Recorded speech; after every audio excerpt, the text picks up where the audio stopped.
Hello friends, आज मैं बिलाहीर लगत माछ बनाम। या मैं माछ লৈ লৈছো, माछখিনি मैं भाजी राखिए थৈ दिছিলো। আৰু মই 4টা বিলাহী লৈ লৈছো, আদা নহৰু অলপ লৈ লৈছো আৰু 2টা পিয়াজ। এতিয়া মই আদা নহৰুখিনি পিছি লম। এতিয়া মই পিয়াজ কেটাও কাটি লম। আজি একে সহজভাৱে বনাম।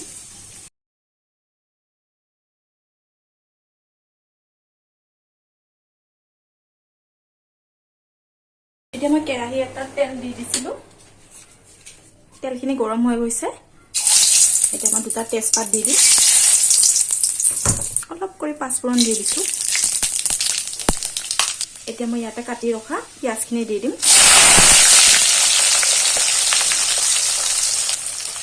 একদম ৰঙা কৰি ভাজি লম না, গোল্ডেন ব্ৰাউন হোৱালৈকে।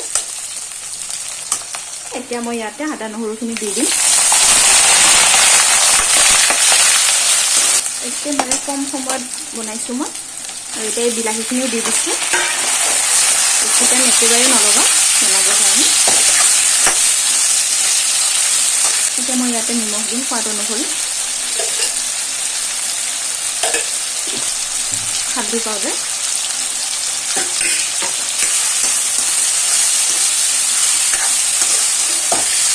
আৰু এতিয়া বিলাহীখিনি ভালকৈ সিজিব দিম।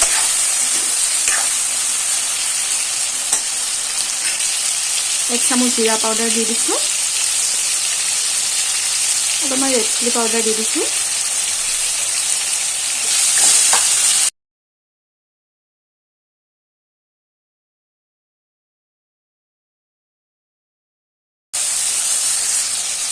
ইয়াতে মই এতিয়া 1 গ্লাস পানী দি দিছো।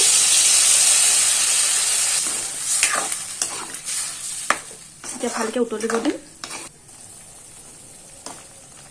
এতিয়া বঢ়িয়াকে উতলি আহিছে।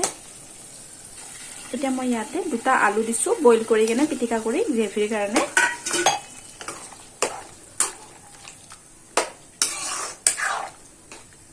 এইখিনিতে ভালকে উতলিব দিম আৰু মাছখিনিও দি দিম মই।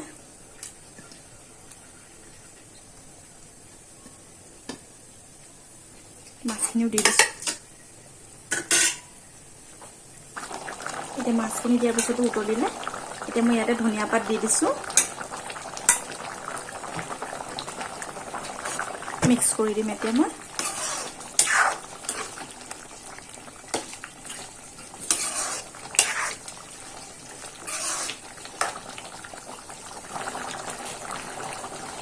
আমাৰ ৰেডি হৈ গৈছে। এতিয়া আমি গেছটো বন্ধ কৰি দিছো। ফ্ৰেন্ডছ, আমাৰ ৰেডি হৈ গৈছে বিলাহী আলু মাছ।